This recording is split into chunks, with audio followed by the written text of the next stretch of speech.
This is the story of a soldier who outlived every purge, every campaign, every madness Mao unleashed. A man who watched the Cultural Revolution burn China and waited in silence while others shouted. He never raised his voice. He never sought glory. But when Mao died, he struck with a precision no one expected. Tonight, in Dictators Files, we open the case of Marshal Ye Jianying, the quiet man who ended Mao's nightmare. He was born in 1897 in Guangdong, a world of foreign armies, warlords, and collapsing dynasties. China was breaking apart, and Ye Jianying learned early that survival depended on discipline, not noise. At 16, he entered military school, not because he dreamed of glory, but because military order made sense in a country drowning in chaos. In the 1920s, he joined the communist movement, fought warlords, marched through dust and blood as China tore itself open again and again. But unlike other revolutionaries, men who shouted slogans and demanded recognition, Ye kept quiet. He spoke little, observed everything, and when he acted, it was deliberate. During the Long March of 1934 to 35, he earned a reputation inside the Red Army, calm under pressure, precise in crisis, loyal without theatrics. Historians often described him as the quiet professional, a soldier who let the results speak while others let their ideology speak for them. Mao Zedong noticed him. Ye didn't flatter, didn't argue, didn't threaten. And in Mao's world, where ambition was dangerous and loyalty was suspicious, a man who spoke little was a man worth keeping. After the communist victory in 1949, Ye became one of the 10 founding marshals of the People's Liberation Army. But he was unlike the others. Peng Dehuai challenged Mao and was destroyed. Lin Biao rose too high and died running for his life. He long joked too freely and vanished into prison. But Ye Jianying remained untouched, because he understood the unspoken rule of every dictatorship. Don't stand too close to the sun. Don't stand too far from it. Just stand still and wait. By the mid-1950s, he had a reputation Mao valued: competent, loyal, quiet. A man who didn't seize power, but didn't lose it either. The traits that doomed other revolutionaries kept Ye alive. He didn't chase glory. He chased survival. And survival, in Mao's China, was the rarest skill of all. By the mid-1950s, Mao Zedong had begun testing the loyalty of everyone around him, not with questions, but with purges. Gao Gang, Rao Shushi, Peng Dehuai, He Long. Revolutionary giants cut down the moment Mao sensed a shadow of disagreement. But Ye Jianying survived each storm, not because Mao trusted him. Mao trusted no one, but because Ye practiced the one art that dictators respect. He knew when not to speak. At Lushan, 1959, Marshal Peng Dehuai criticized the Great Leap Forward. He spoke truth. He paid with his life. Ye Jianying was there. He saw the room freeze as Mao's face hardened. He saw the silence, the fear, the sudden isolation of a man once celebrated as a hero. Yi did not join Peng's defense. He did not join the attack either. He stood still, expression blank, voice quiet. In dictatorships, neutrality is rare and dangerous. But Ye made it look like discipline, not defiance. The early Cultural Revolution, 1966 to 67. When the Red Guards rose up, tearing apart ministries, homes, and reputations, the PLA was thrown into chaos. Generals were dragged into struggle sessions, marshals humiliated, old comrades forced to bow to screaming teenagers. But Ye Jianying did not raise his voice, did not confront Mao's radicals, did not argue with Jiang Qing's ideological crusade. Instead, he positioned himself beside Zhou Enlai, the only other senior leader trying to preserve some fragment of order. While Jiang Qing pushed for more violence and the Gang of Four demanded loyalty tests, Ye quietly protected officers targeted for purge, moved families out of dangerous cities, and intervened just enough to keep the PLA from collapsing. Never loudly, never publicly, never in a way that could be traced back to him. Among Mao's circle, one phrase began circulating: Ye Jianying has no faction. And that was true, at least on the surface. He didn't have his own army, his own ideology, his own personal cult. He had something far more effective: patience, precision, and silence. While Mao burned through allies, while the Cultural Revolution devoured the party, while radicals shouted themselves into power, Ye Jianying walked through the fire without smoke on his clothes. Because he understood the truth of Mao's China, speaking could kill you, silence could save you. By 1966, China split open. The Cultural Revolution began with slogans and ended with blood on school floors, books burning in courtyards, and generals dragged through the streets. Senior leaders fell one by one. Luo Ruiqing suicided. He long beaten and imprisoned. Peng Dehuai tortured until he could no longer stand. Even President Liu Shaoqi, head of state, was reduced to a prisoner dying alone in a freezing room. Mao was remaking the country by destroying everyone who built it. And in the middle of this firestorm stood Ye Jianying, silent, watching, calculating. Jiang Qing and the radicals targeted anyone with military prestige. To them, PLA marshals were old forces, men who might resist Mao's new revolution. Ye Jianying was at the top of their list. Red Guards stormed compounds, ransacked offices, screamed for the blood of counter-revolutionary commanders. But when they reached Ye's residence, something unexpected happened. The guards refused to touch him. Not out of loyalty, but out of something deeper: fear. Ye Jianying was not a man you humiliated lightly. Even Jiang Qing knew he had influence inside the PLA that she could not fully control. So the radicals harassed him, denounced him in meetings, accused him of bourgeois habits. But they never dared break him. Zhou Enlai was fighting a quiet war, trying to keep China's government functioning while the Cultural Revolution tore the state apart. Ye Jianying became his silent partner.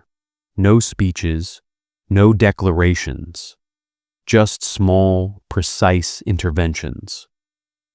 He reassigned radical officers before they could seize key commands.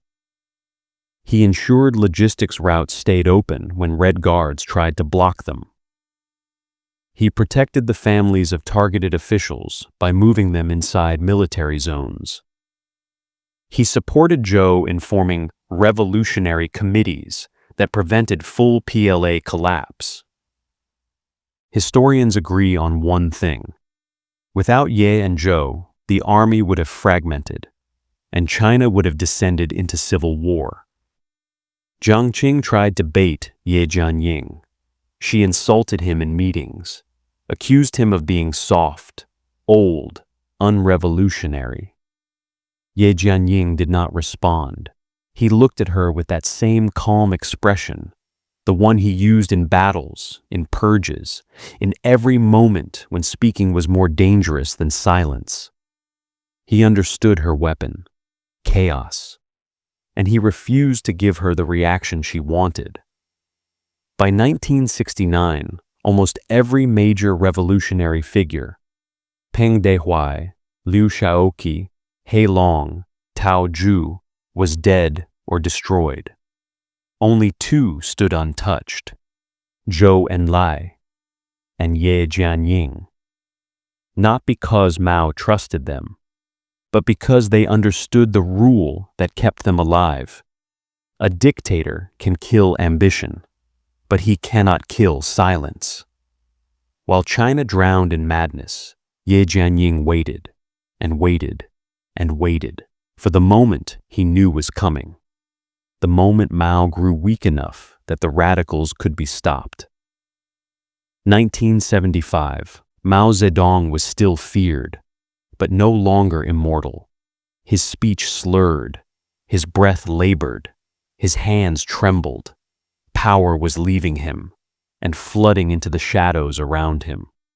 Everyone in Zhongnanhai felt it. Everyone prepared for what came next. In dictatorships, a dying ruler doesn't bring calm. He brings knives. Jiang Qing and her allies, the radicals who weaponized the Cultural Revolution, saw Mao's failing health as their opening. They controlled propaganda. They controlled the ideology. They controlled the mobs. Now they wanted the state. They attacked Deng Xiaoping, calling him China's Khrushchev. They attacked anyone who supported him, generals, ministers, even Zhou Enlai's allies. But there was one man they didn't dare attack openly, Ye Jianying. He had no public faction, no loud platform, but he had the one thing they feared, the respect of the army. January 1976. Zhou Enlai died. China mourned. The radicals celebrated. They tore down wreaths, destroyed tributes, called public grief a counter-revolutionary act. Ye Jianying watched this quietly, watched the hatred Jiang Qing carried for anyone the people loved more than Mao. Zhou's death widened the power vacuum, and Ye stepped 1 inch closer to the center. Mao appointed a new man, a compromise figure, Hua Guofeng, soft-spoken, careful, loyal to Mao, but not part of Jiang Qing's circle. The Gang of Four underestimated him, and Ye Jianying did not. Ye began meeting Hua privately, quiet conversations, slow alignment. Two men who knew that after Mao, China needed more than ideology. It needed stability. 1976 became the year of quiet phone calls, secret agreements, and closed-door whispers. Yi reached out to Wang Dongxing, commander of Mao's security forces. Major PLA generals tired of the radicals. Hua Guofeng, who needed military backing. Veteran cadres who survived the Cultural Revolution. No speeches, no manifestos, just precision, preparation, and patience. Ye Jianying knew the Gang of Four would strike the moment Mao died, and he knew that hesitation would destroy China again. So he prepared something the radicals never imagined, a clean, quiet, surgical coup. By mid-1976, Mao could barely stand. He was afraid of the radicals, afraid of betrayal, afraid of the chaos he had unleashed. Ye Jianying visited him, respectful, calm, expressionless, the perfect marshal. But Ye wasn't there for Mao's guidance. He was there for confirmation. The dictatorship was weakening. The throne was emptying, and he would be the one to decide who sat on it next. September 9th, 1976, just after midnight. Mao Zedong stopped breathing. No explosions, no final speech. Just a silent end to a man who ruled through chaos, fear, and ruin.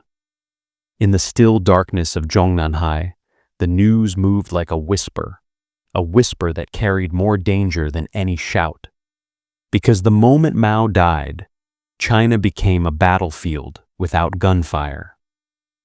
Jiang Qing and the Gang of Four had been preparing for this moment for years. They dreamed of taking power, controlling the party, seizing the army, finishing what the Cultural Revolution had started. They believed Mao's death was the beginning of their rule. They were wrong, but they didn't know it yet.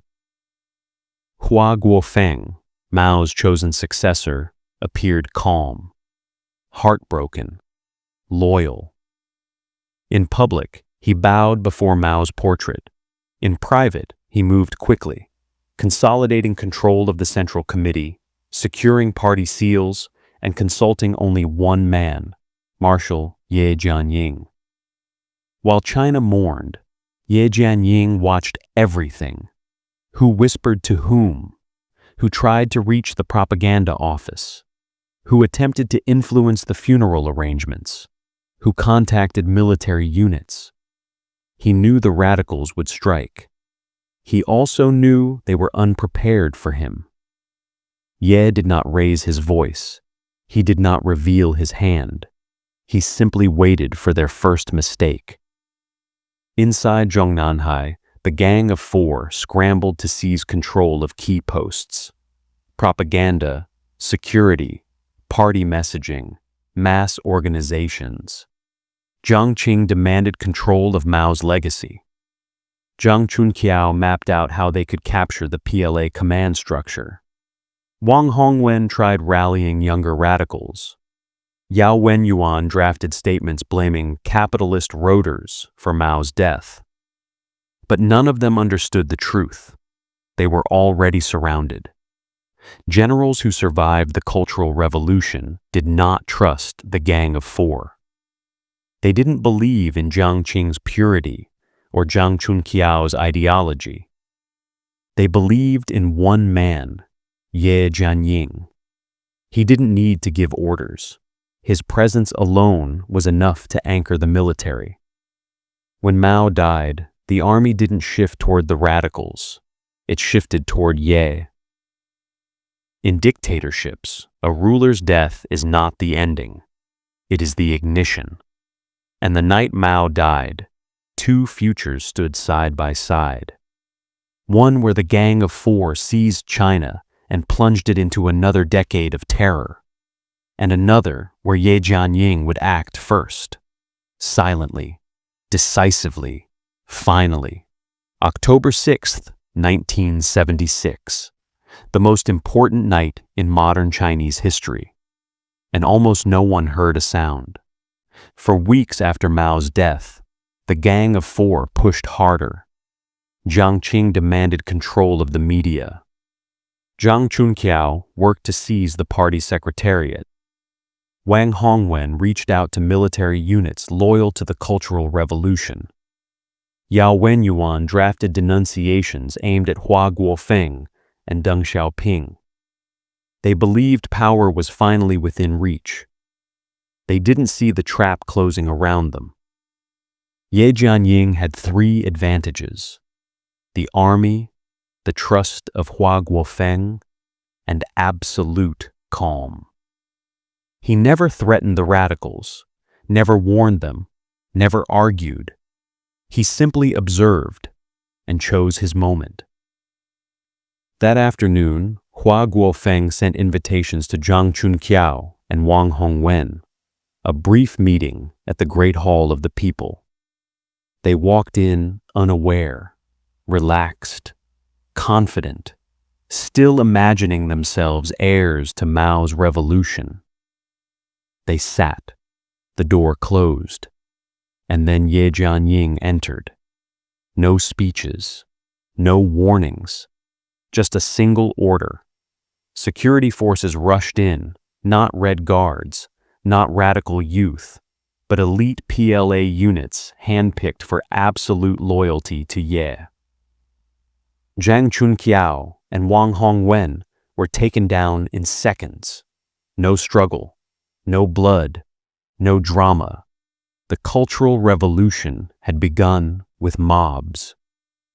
Yi ended it with discipline. At the same moment, Jiang Qing was arrested in her Zhongnanhai residence.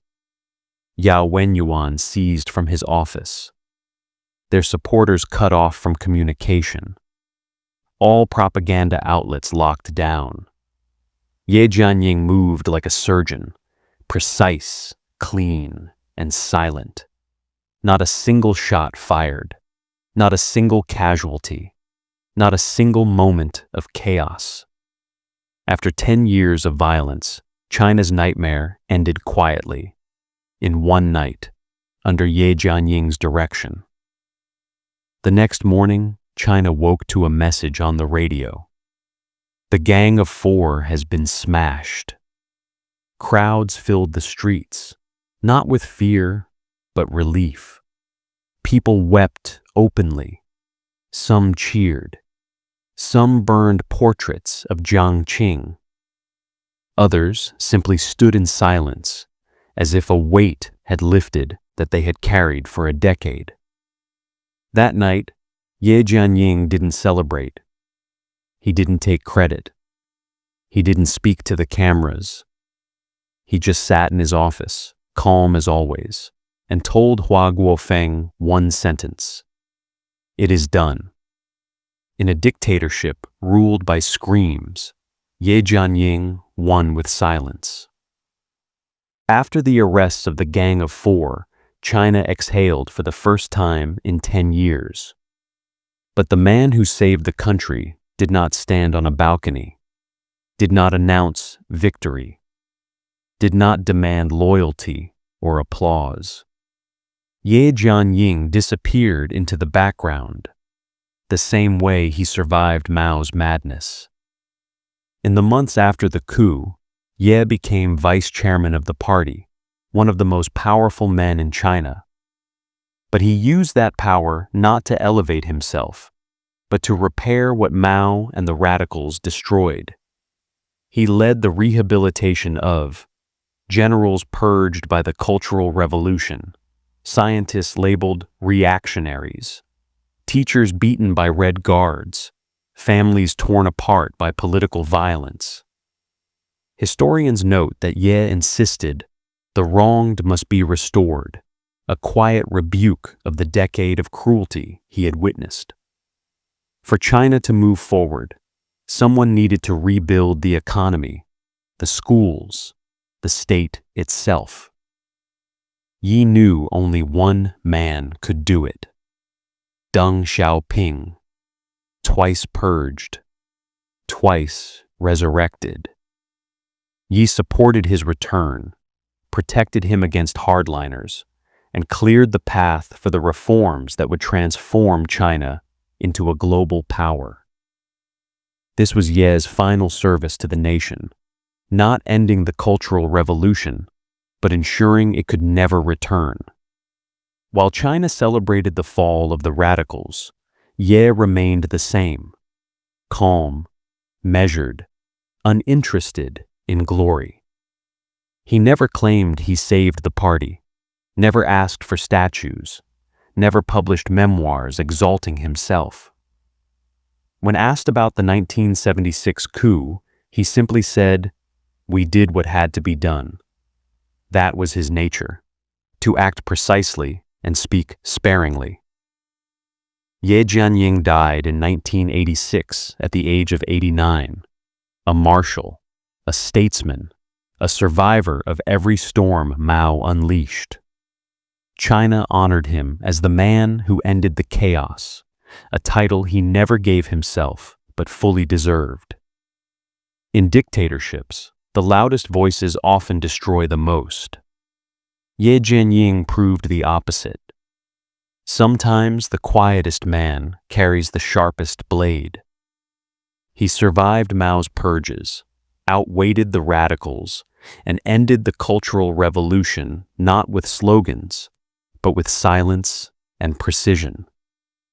He was not a hero in the traditional sense. No speeches, no rallies, no personal myth. But history remembers him for one simple reason. When China was drowning in madness, Ye Jianying was the man who stayed calm long enough to pull it back to shore.